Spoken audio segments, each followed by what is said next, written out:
신명기 32장 9절부터 14절 말씀을 봉독해 드립니다. 구약성경 신명기 32장 9절부터 14절의 말씀을 우리 다 같이 한 목소리로 소리를 맞추어서 말씀을 같이 읽겠습니다. 여호와의 분깃은 자기 백성이라. 야곱은 그가 택하신 기업이로다. 여호와께서 그를 황무지에서 짐승이 부르짖는 광야에서 만나시고 호위하시며 보호하시며 자기의 눈동자같이 지키셨도다.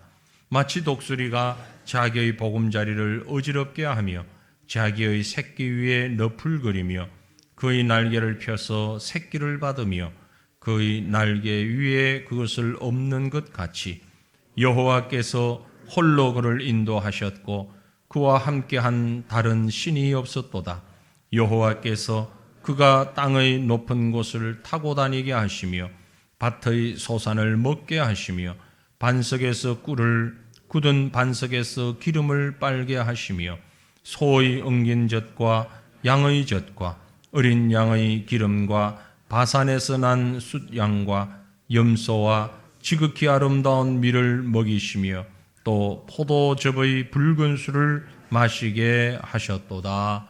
아멘.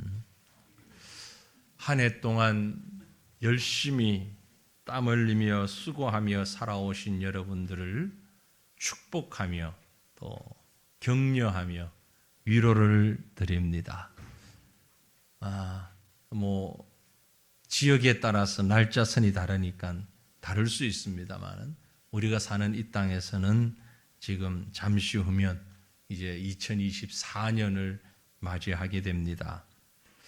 지난 2023년 한 해 동안 많은 분들이 어렵고 힘든 그런 시간들을 살아오신 줄로 압니다. 이제 이 한 해의 마무리를 이렇게 예배하며 또 기도하며 우리가 맞을 수 있다는 것, 이건 참 아무에게나 주신 축복이 아니고 특별한 하나님의 사람들에게 주신 은혜며 축복인 줄로 믿습니다.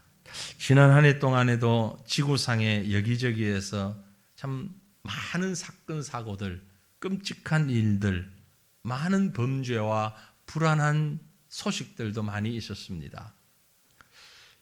지난 2023년 동안 세계적인 중요한 이슈가 무엇이었는가? 며칠 전에 중앙일보에서 출연한 23년도 세계 10대 뉴스를 보니까 이런 것들이 있어요. 첫째는 이스라엘과 하마스의 전쟁, 그리고 두 번째는 지속되는 러시아와 우크라이나의 전쟁, 세 번째가 지구 관측 이래 가장 뜨거웠던 지구, 지난 여름이 지구 관측 이래 가장 더웠던 여름이랍니다. 그리고 네 번째가 강진, 홍수, 산불 재해, 다섯 번째가 코로나 팬데믹 종식, 여섯 번째는 챗 GPT 열풍, 일곱 번째가 미중 경제 블록화 가속, 그리고 여덟 번째 글로벌 고물가 고금리, 아홉 번째가 후쿠시마 오염수 방류 시작, 열 번째는 우리는 잘 모르는 건데 스위프트 노믹스, 이 스위프트라고 하는 아주 유명한 팝 가수가 있다 그래요. 그 팝 가수가 전 세계적인 열풍을 일으키면서 공연을 했는데 한국에서는 아직 안 했답니다. 이유는 5만 석 이상의 관중석이 있는 연주 홀이 없어가지고 못했다고 그래요. 아무튼 이런 10가지 세계적인 뉴스가 있었습니다. 그런데 대략 봐도 대부분이 참 위험하고 어렵고 고통스러운 그런 뉴스들입니다. 하나같이 어둡고 힘든 시간들이었다 하는 것을 볼 수 있습니다. 해를 넘겨서 지금 큰 전쟁이 두 곳에서 일어나고 있지 않습니까? 거기다가 우리가 사는 이 땅에도 이제 여러분 저녁에 제가 좀 쉬면서 뉴스를 보니까 계속 대대적인 뉴스가 나오더라고요. 북한에서 김정은이가 드디어 남조선이라고 부르지 않고 대한민국이라고 불렀답니다. 그리고 북한 매체에서 공식적으로 대한민국이라고 호칭을 하기 시작을 했습니다. 좋은 일이 아니고 왜 그런 거 아니? 지금까지는 동족이다 라고 생각을 했는데 이제는 전투 중에 있는 휴전 적대 국가다. 나라와 나라 대 이제는 모든 정책을 펼치겠다. 그래서 점잖게 대한민국이라고 호칭을 부르기 시작했습니다. 오늘부터. 참 안타까운 일이고 이제는 완전히 전쟁 모드로 돌입하겠다. 그런 선포고 선전포고다라고 많은 분들이 이야기하는 뉴스를 저녁에 보았습니다. 이런 참 위태로운 일들, 안타까운 일들, 부정적인 상황들 많이 있지요. 그러면서 우리는 동일한 질문을 합니다. 하나님이 계시다면은 정말 하나님이 계신가? 왜 하나님이 계신데 이런 일이 일어나는가? 그런 질문을 하게 되죠. 하지만 분명한 것은 아직 결론을 내릴 때가 아니라는 것입니다. 개인적으로는 우리 인생이 모두 끝난 뒤에 하나님 앞에 섰을 때에 그때 그래서 그랬군요. 하나님 앞에서 고개를 끄덕일 때가 있을 것입니다. 교회나 국가의 전체 역사 속에서도 마찬가지고 우리 지나간 역사 가운데서도 그렇지 않습니까? 많은 시간이 지난 다음에 그랬군요. 그래서 그랬군요. 하나님이 하셨습니다. 그렇게 할 수밖에 없습니다. 저는 우리 성도들이 이 고백을 가슴 깊이 새기며 오늘 주어지는 모든 상황들을 보고 판단하고 생각했으면 좋겠습니다. 성경 말씀 가운데 여러분 외우기도 쉽습니다. 예레미야 3장 33절 말씀이 있어요. 예레미야 3장 33절 우리 같이 한번 읽겠습니다. 주께서 인생으로 고생하게 하시며 근심하게 하심은 본심이 아니시로다. 아멘. 믿습니까? 하나님이 심술 꾸리기 같아서 우리를 고생시키시는 것 같습니까? 아닙니다. 여러분이 어떤 상황에 있어도 아무리 위험한 일이 아무리 답답한 일이 우리에게 다가온다 할지라도 하나님의 마음은 하나님의 본심은 우리로 하여금 고생하게 하시고 근심하게 하시는 것이 결코 아니라는 사실을 믿으시길 바랍니다.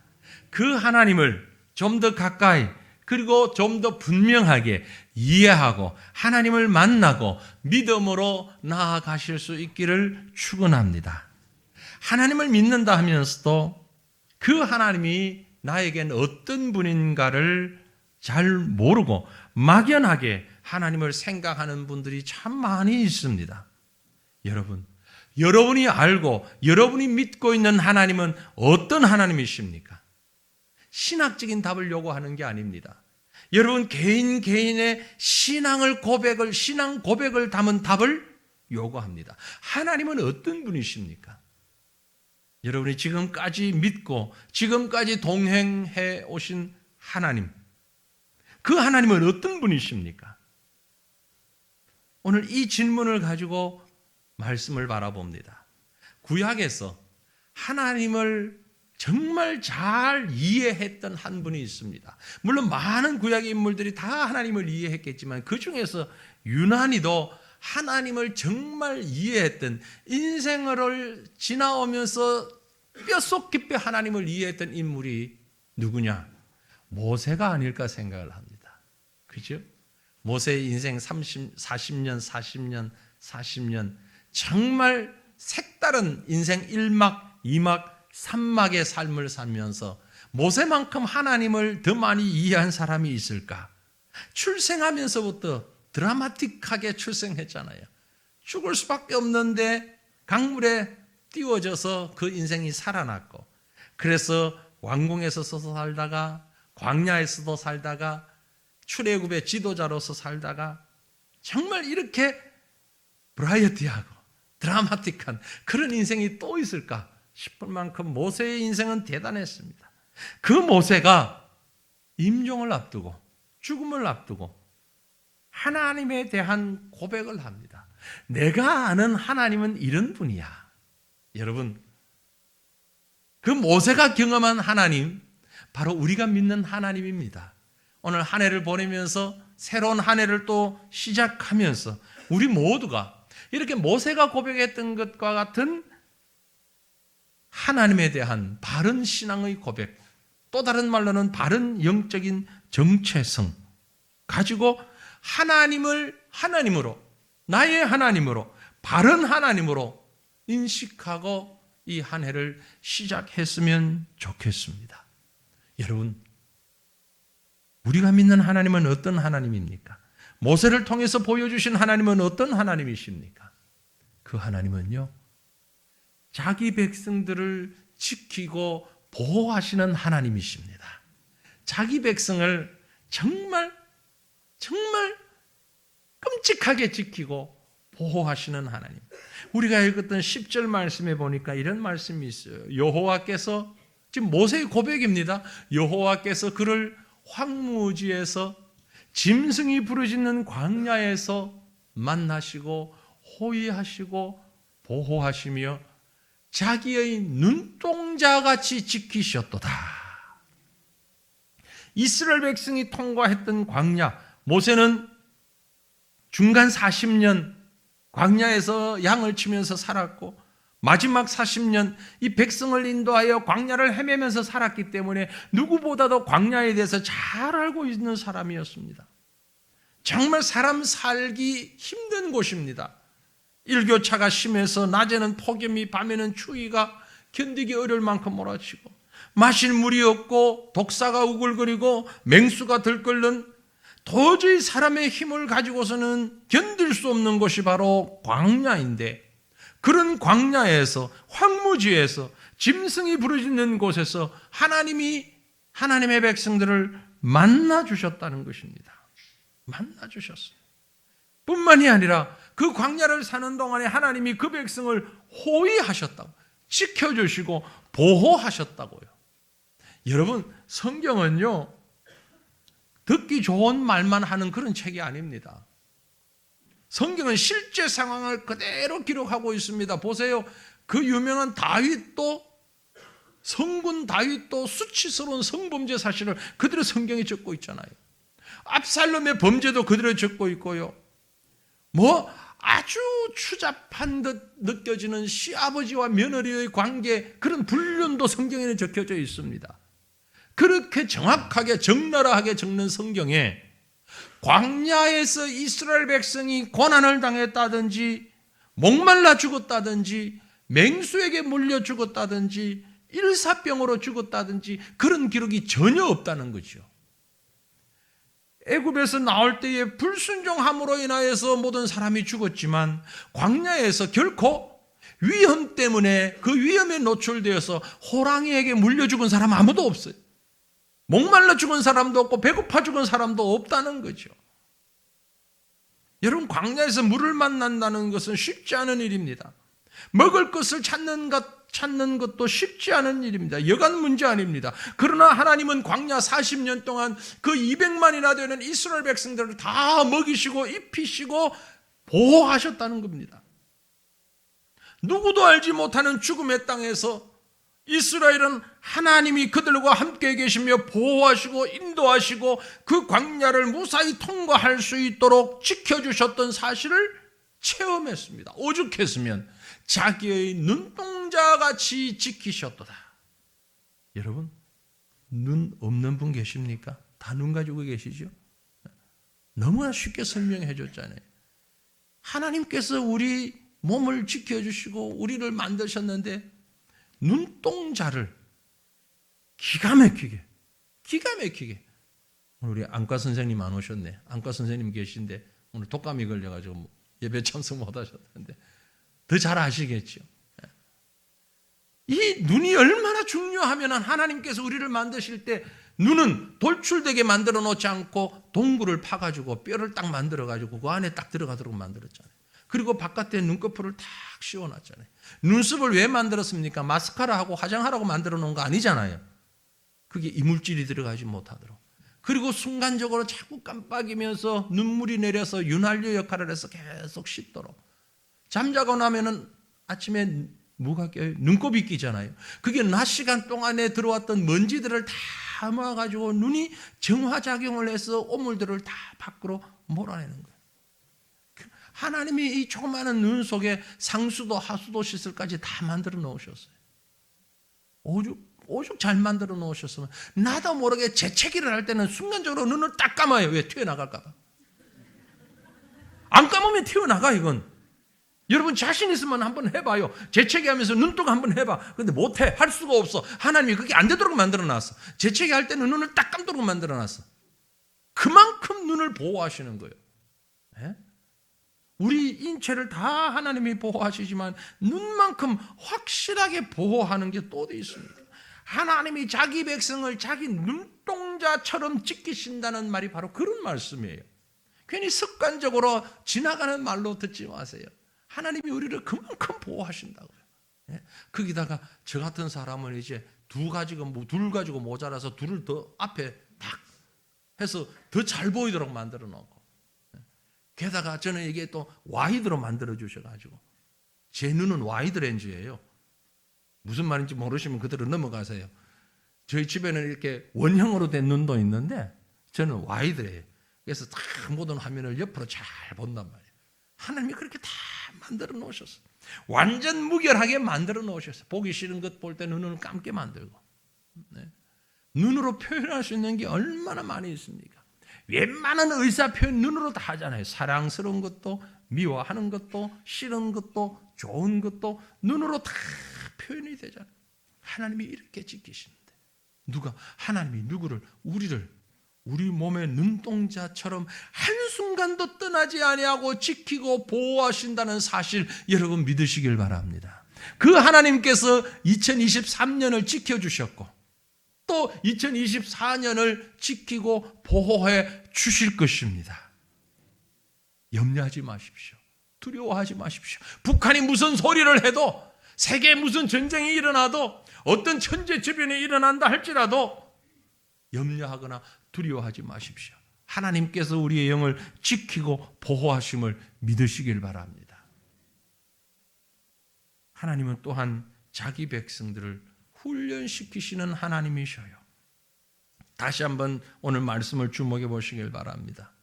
모세는 이번에는 전혀 다른 하나님의 이미지를 설명하고 있습니다. 우리를 그렇게 보호하시고 지키시고 광야에서도 우리를 인도하셨던 하나님, 그 사랑스러운 하나님이 또 다른 면에는 독수리가 자기 새끼를 훈련하는 것에다가 비유를 하고 있습니다. 자녀를 두신 부모님들은 그 자녀를 향한 사랑을 여러 가지로 표현을 하죠. 때로는 회초리를 들고 때로는 상처를 어루만지기도 합니다.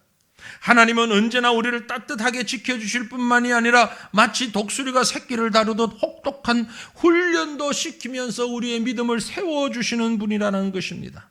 훈련 좋아하는 사람은 아무도 없지요. 그러나 우리가 훈련을 좋아하지 않아도 하나님은 그 자녀들을 엄격하게 훈련시키시는 분입니다. 실감나게 이야기하기 위해서 모세는 하나님을 독수리에다가 비유를 하고 있습니다. 독수리가 그 새끼를 훈련시키는 것을 매우 구체적이고 실제적으로 본문에서 기록을 하고 있습니다. 11절 말씀에 보니 이렇게 기록하죠. 마치 독수리가 자기의 보금자리를 어지럽게 하며 자기의 새끼 위에 너풀거리며 그의 날개를 펴서 새끼를 받으며 그의 날개 위에 그것을 엎는 것 같이 하나님이 자기 백성을 지키고 보호하시고 훈련하신다는 얘기예요. 보세요. 독수리가 자기의 보금자리를, 새끼들과 함께 살고 있는 따뜻한 보금자리를 어지럽게 한다고 그랬어. 보금자리를 어지럽게 한다. 이 보금자리를 독수리는 높은 절벽이나 벼랑 위에 만드는데 그래서 아무나 접근하지 못하도록 만들어 놓는 것입니다. 그게 자기 둥지를 틀고 자기 털이나 부드러운 물질을 가지고 폭신한 침대같이 그렇게 마련해서 새끼를 키우는데 그 안에서 새끼가 건강하게 자라게 되면 어느 날이 되면 갑자기 이 어미 독수리가 날개를 퍼덕거리면서 보금자리를 어지럽게 만들어버린다고요. 엉망으로 만들어버린다고요. 그 차분하게 포근하게 되어 있는 보금자리를 막 위험하도록 뭐가 찔리도록 일부러 그렇게 만들어 놓는단 말이에요. 새끼들이 갑자기 변한 어미를 보고 어리둥절을 할 것 아닙니까? 그런데 어미 독수리는 아랑곳하지 않고 날개를 퍼덕거리며 이불을 쪼아서 새끼들을 이 보금자리에서 둥지에서 가장자리로 마구 밀어내버립니다. 새끼들은 어미가 왜 그렇게 하는지 모르죠. 그래서 어떻게 해서든 그 보금자리에서 빠져나오지 않으려고 애를 쓰고 기를 쓰고 고함을 질러도 조류학자들이 하면은요, 실제로 독수리는 그 폭신한 침대 깃털들을 다 물어서 바깥으로 던져버린대요. 더 이상 새끼가 거기 가만히 앉아있지 못할 만큼 딱딱하고 뾰족하고 힘들게 만들어버린다는 거죠. 그래서 견디다 못한 새끼들이 찔리니까 그만 그곳에 누워있지도 못하고 불평할 수도 없고 튀어나온다는 거예요. 바깥으로 나온다는 거예요. 하나님께서 우리를 이렇게 보금자리를 어지럽게 하실 수 있습니다. 저와 여러분, 우리 사람들은 본능적으로 어려움이 오는 것을 두려워합니다. 그저 편안한 자리가 있으면 이대로가 좋사오니 여기가 좋겠다. 야, 이거 행복하다. 나는 더 이상 더 바라지 않아. 거기에서 그만 안주하는 것을 좋아합니다. 그게 사람입니다. 그런데 어느 날 갑자기 건강에 문제가 생깁니다. 어떤 경우에 마음에 몹시 힘든 불안한 감정이 생겨납니다. 잠을 잘 수가 없습니다. 사업이 무너집니다. 직장에서 일이 잘 안 됩니다. 부부간에 심각한 문제가 생깁니다. 자녀들 사이에서 어려운 문제들이 생깁니다. 불상사가 생깁니다. 왜요? 왜 이런 일이 일어날까요? 이것은 마치 하나님께서 우리의 보금자리를 어지럽게 흩으시는 것처럼 어지럽히시는 것입니다. 그때 여러분 기억하셔야 됩니다. 이때가 바로 하나님께서 나에게 몹시 가까이에 나와 함께 계시는 순간이라는 사실을 기억하셔야 합니다. 정말 고통스럽고 어렵고 힘든 시간이 왔을 때에, 아, 지금 하나님이 바로 내 곁에 계시는구나. 우리 성도들 가운데도 지난 한 해 동안 참 많은 어려움을 경험하신 분들이 계십니다. 사랑하는 이를 떠나보낸 분도 계시고요, 직장 문제로 고민하던 분도 계시고요, 거주 주거 문제로 아주 고통스럽게 힘들어하신 분들도 계십니다. 지금도 힘들어하는 모습이 역력히 보여요. 너무 힘들어요. 오늘 오후에도 사실 제가 어느 한 분과 전화를 했습니다. 지금 우리 교회를 나오지 않는 젊은이인데 전화를 해서 위로를 좀 하는데, 남자인데요, 우는 거예요. 우는 거예요. 전화를 하면, 가끔 제가 전화하면 그렇게 웁니다. 너무 상황이 힘드니까. 그래서 제가 오늘은 그런 얘기를 했어요. 언제 한번 시간 내면 교회에 오든지 우리 집에 한번 와. 그래서 내 앞에서 실컷 울어. 내가 그 울음 받아줄게. 제가 봐도 우는 것 외에는 해결 방법이 없어요. 눈물밖에는 다른 방법이 없어요. 오죽하면 그 젊은 남자분이 그렇게 울 거예요. 지금 신앙생활도 제대로 안 하고 있어요. 교회도 안 나가고 있어요. 그래서 한번 와. 주일 아니어도 되니까 와서 내가 시간 내서 받아줄 테니까 시큰 한번 울어. 울면 좀 풀릴 거야. 다른 위로를 제가 할 수가 없었어요. 그 사람뿐이겠습니까? 어디 그 사람뿐이겠습니까? 살아오면서 얼마나 어려움이 많았고 얼마나 고통스러움이 많았어요. 정말 무거운 짐을 지고는 있는데 어디 하소연할 데가 없어. 털어놓을 데가 없어. 아침 시간에 말씀드린 것처럼 사람 앞에 털어놓고 나면 이게 또 부작용이 생기니까 그럴 수도 없고 참 쉽지 않잖아요. 사랑하는 성도들이요, 지난 한 해 혹시 여러분 가운데 그런 어려움을 경험하신 분들이 계십니까? 하나님이 창세전부터 우리를 당신의 자녀로 선택해 놓으셨지만, 그러나 때에 따라서 필요에 따라서 하나님은 우리의 둥지를 어지럽게 하는, 그래서 우리를 생명에서부터 마치 나락으로 떨어뜨리는 것과 같은 그런 훈련을 하실 수 있다는 것입니다. 그럴 때에 우리의 고백은 하나님, 주님 앞에 제가 나옵니다. 주님 앞에 옵니다. 주님을 부르는 것밖에는 없습니다. 제가 종종 말씀드리잖아요. 우리가 하나님 앞에 할 수 있는 기도 가운데 최고의 기도는 아버지 그 기도입니다. 목사님 기도해야 되는데 기도할 줄을 몰라요. 무슨 기도를 해야 될지 모르겠어요 라고 생각하시는 분들이 종종 있는데 간단합니다. 아버지. 그럼 돼요. 우리 애기들 배가 고프면 엄마, 기분 좋으면 엄마, 힘들면 엄마, 엄마로 다 되잖아요. 엄마 한마디로 모든 의사소통이 되잖아요. 세상의 엄마도 그걸 아는데 우리 하나님이 그걸 모르실 것 같으세요? 아십니다. 여러분 정말 기도하고 싶을 때 아버지, 하나님 아버지, 하나님은 우리의 아버지이십니다.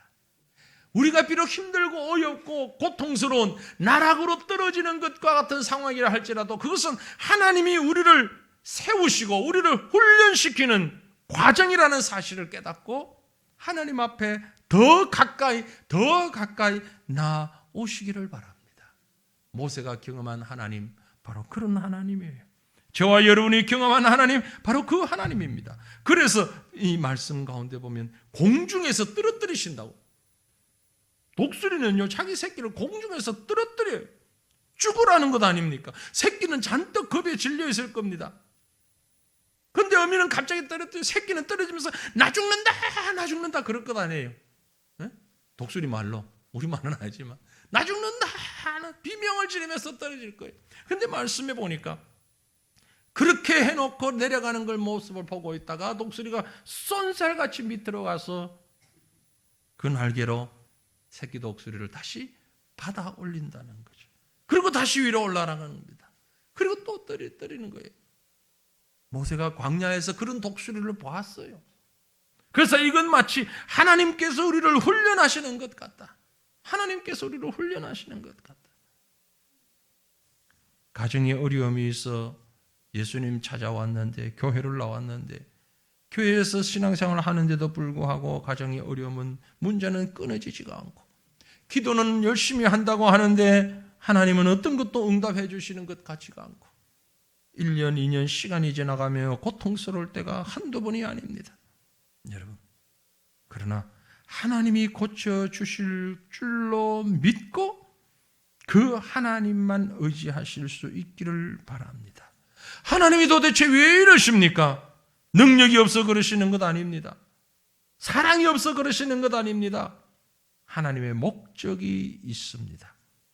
그 훈련이 연속되어질수록 우리의 믿음은 더 성숙한 자리로 나갈 수 있는 것입니다.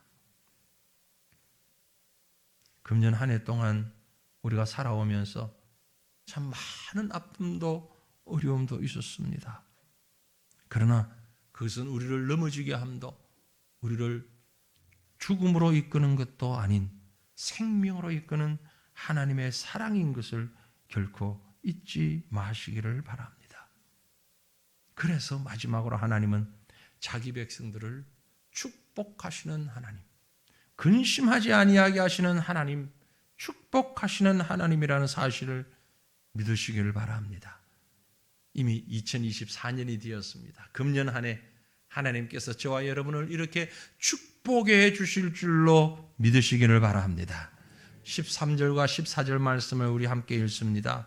여호와께서 그가 땅의 높은 곳을 타고 다니게 하시며 밭의 소산을 먹게 하시며 반석에서 꿀을 굳은 반석에서 기름을 빨게 하시며 소의 엉긴 젖과 양의 젖과 어린 양의 기름과 바산에서 난 숫양과 염소와 지극히 아름다운 밀을 먹이시며 또 포도즙의 붉은 술을 마시게 하셨도다. 아멘. 아주 부유하게 풍요롭게 먹고 마실 수 있도록 하나님이 채워주신다는 말씀입니다. 밭에 소산을 먹게 하시고 꿀을 먹게 하시고 치즈도 먹게 하시고. 치즈가 어디 있습니까? 엉긴 젖이란 말이 치즈라는 말이에요. 소의 엉긴 젖, 그게 치즈를 말하는 거예요. 우유도 먹고 요구르트도 먹고 치즈도 먹고 곡물도 먹고 고기도 먹고 아름다운 풍성한 것으로 경제적으로 생활에 아무 어려움이 없고 가족이 평안하고 단란하고 평안하게 살 수 있는 그런 축복을 꿈꾸는 축복을 하나님께서 이 땅에 허락하실 수 있음을 말씀하고 있는 것입니다. 여러분, 이런 가정에서 살아가는 사람은요, 소위 말하면 때깔이 다르잖아요. 힘들고 어렵게 사는 사람하고 부유하고 평안하게 사는 사람 모습이 다르잖아요. 하나님의 이런 은혜와 축복을 깨닫고 사는 사람과 그 하나님의 사랑을 모르고 사는 사람은 분명히 살아가는 모습도 외형도 다른 것이에요. 간절히 빌고 원합니다. 사랑하는 성도들이여, 금년 한 해 여러분이 살아갈 때에 하나님께서 이렇게 채워주시는 은혜로 풍성한 삶을 누리시기를 축복합니다. 시편 107편 9절에 있는 말씀처럼 그가 사모하는 영혼에게 만족을 주시며 줄인 영혼에게 좋은 것으로 채워주시는 하나님을 경험하시기를 바랍니다. 그 하나님은 우리가 고통스럽고 힘들 때에도, 우리가 부족하고 연약할 때에도 우리를 버려두지 않습니다. 많은 환난과 어려움을 경험했던 욥의 고백을 보십시오. 욥기 5장 18절에 말씀하기를 하나님은 아프게 하시다가 싸매시며 상하게 하시다가 그의 손으로 고치시나니 6가지 환난에서 너를 구원하시며 7가지 환난이라도 그 재앙이 내게 미치지 않게 하실 것이라고 말씀했습니다. 독수리가 새끼를 훈련한 것처럼, 그래서 날개에 힘이 생기고 멀리 볼 수 있는 안목이 생겨서 스스로의 힘으로 높이 날아갈 수 있는 것처럼, 하나님의 사람들은, 하나님의 백성들은 하나님께서 이렇게 은혜 베풀어 주셔서, 이렇게 축복하여 주셔서 수많은 환난이 온다 할지라도 그 환난을 이기며 재앙을 이기며 승리하게 될 것을 말씀하고 있는 것입니다. 눈에 보이는 축복만을 말하는 것이 아닙니다. 보다 높은 곳에서, 보다 더 큰 시야에서 주시는 은혜와 축복을 말씀하고 있는 것입니다. 높은 위치에 올라가면 땅 위의 사람과 자동차의 모양이 너무나 작게 보일 수 있는 거죠. 여러분, 물리적으로 높은 위치가 아니라 영적으로 더 높은 하나님 가까이에서 세상을 바라보시기를 바랍니다.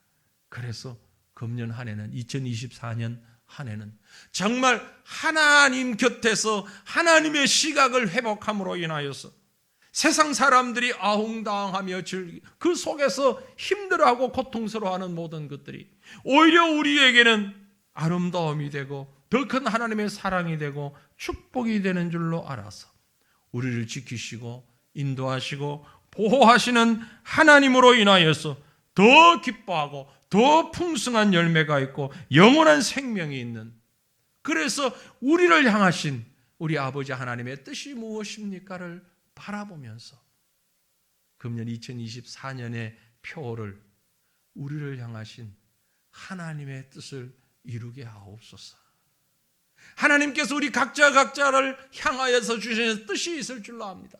그 뜻을 이루어감에 있어서 때로는 힘들고 때로는 고통스럽고 때로는 너무너무 좌절감 들다 할지라도 하나님께서 인생으로 고생하며 고통하며 근심하게 하시는 것이 본심이 아니시라는 예레미야 3장 33절의 말씀을 기억하시면서 우리 개개인을 통하여서 이루고자 하시는 하나님의 뜻을 아름답게 이루어가는 축복된 날들, 은혜의 날들, 2024년 이렇게 보내는 저와 여러분 되시기를 주님의 이름으로 축원합니다.